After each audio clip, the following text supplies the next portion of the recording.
Wildlife Wonders was created as a not-for-profit social enterprise for the research centre in Cape Otway called the Conservation Ecology Centre.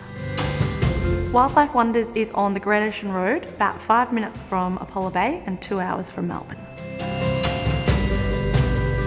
The experience at Wildlife Wonders is a guided tour, so we take tours through our sanctuary, which is about 30 acres of predator-proof land.